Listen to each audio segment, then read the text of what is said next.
winner takes it all. Right now it is being presented and the people in the opposition don't look like they are so much interested. They're not.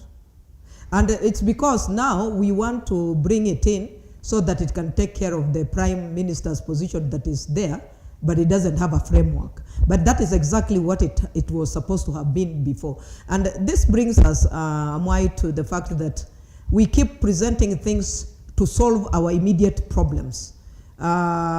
Instead of looking at the posterity of this country. It is important that the future generations, the youth who are the majority in this country, are looked at and the country is safeguarded for their interest.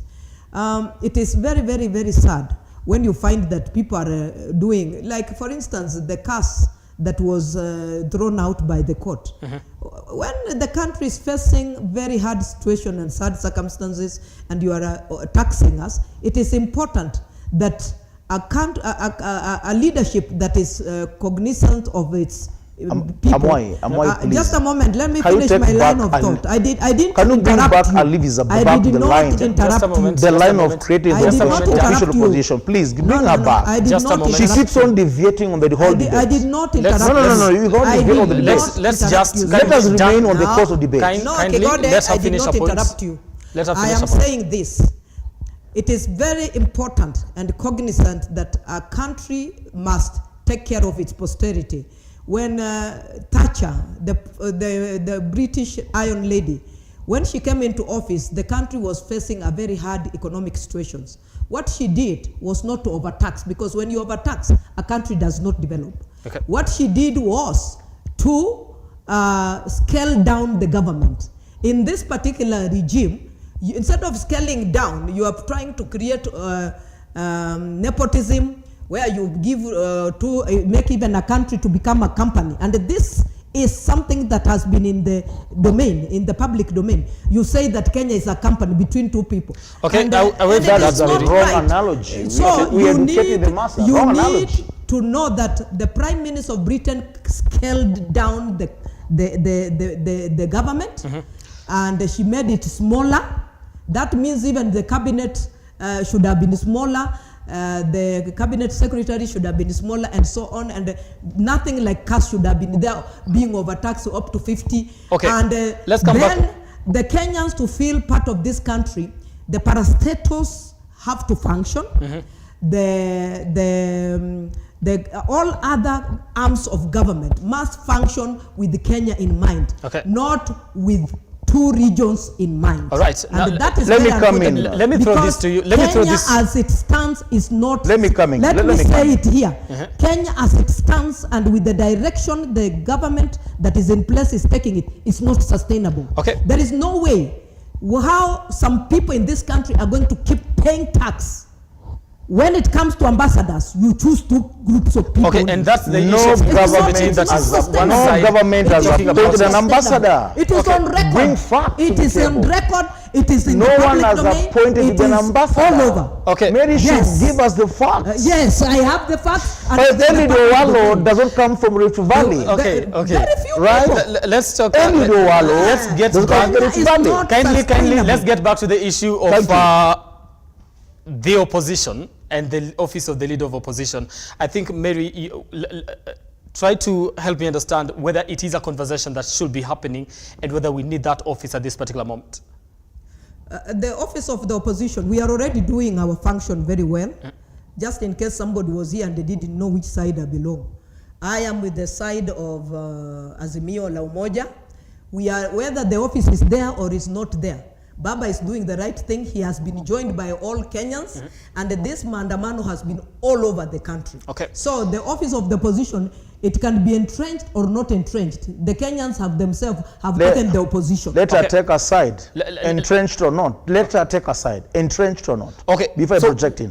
When we say it has to be entrenched in the constitution, what positive effect or negative will it have on how the opposition is doing its business right now? We're already doing it.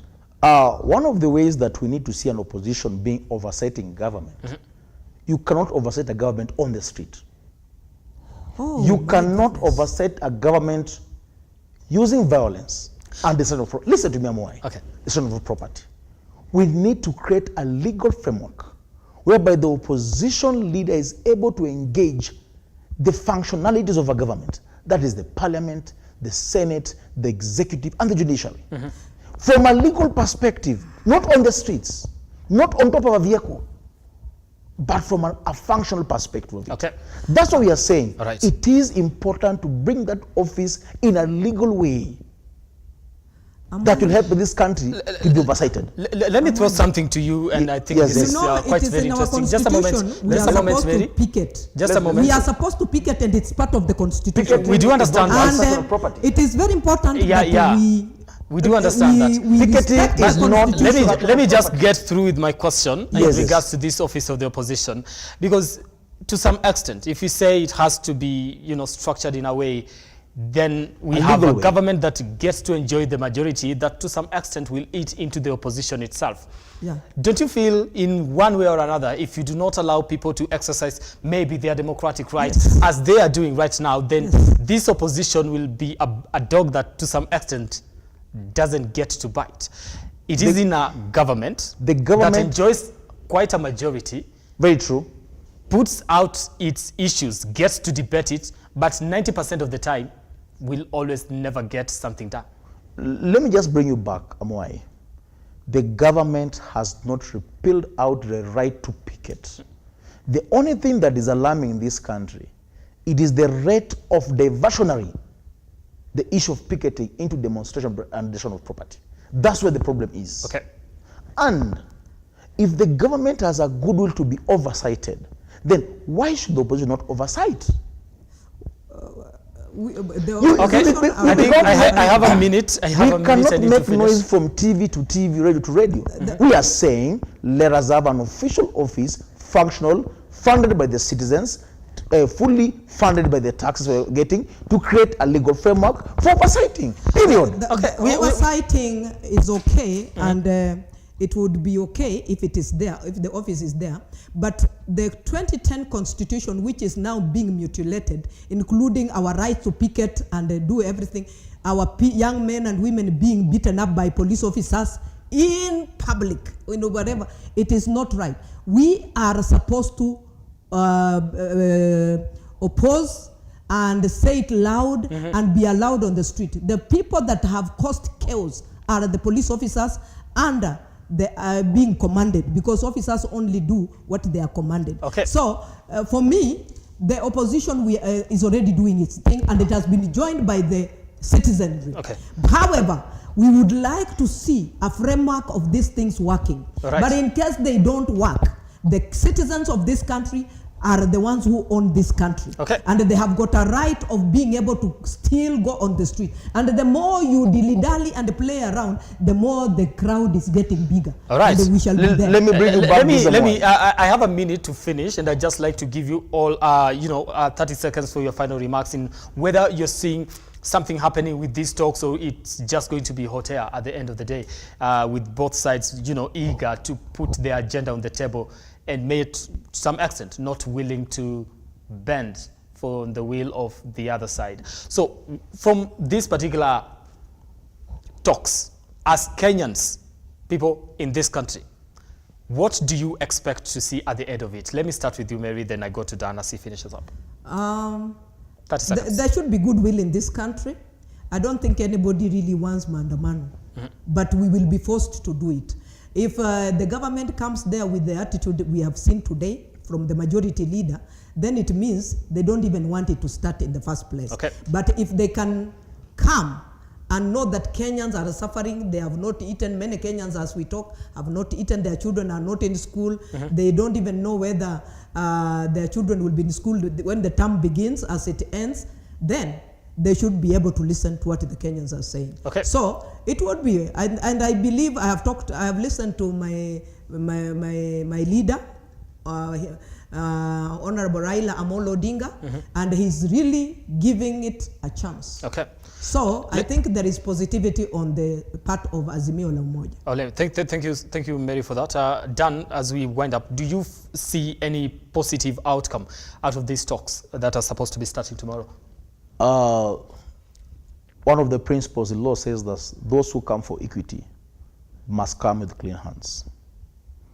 Azimio should come with clean hands.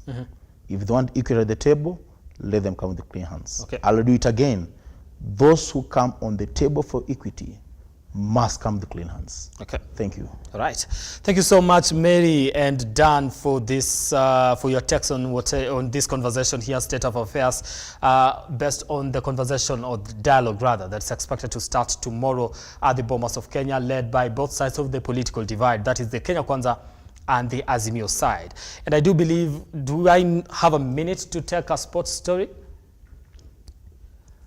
All right, sorry, we don't have sports tonight. Really did eat into our time. So let me take your feedback here and see exactly what you are saying. There's something that I've seen, a comment here.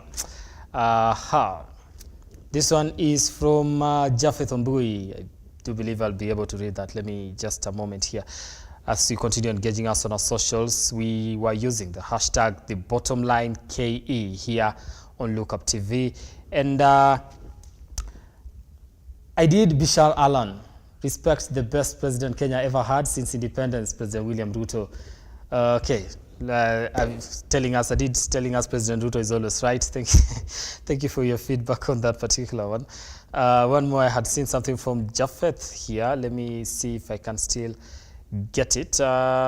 No room for Azimio. This is Hassan Gala, okay, in regards to the talk, I believe. And Japheth here says, the question is, can we solve the cost of living through political dialogues? Let the opposition allow the government to implement its plan. The mistake the previous government did was to subsidize consumption.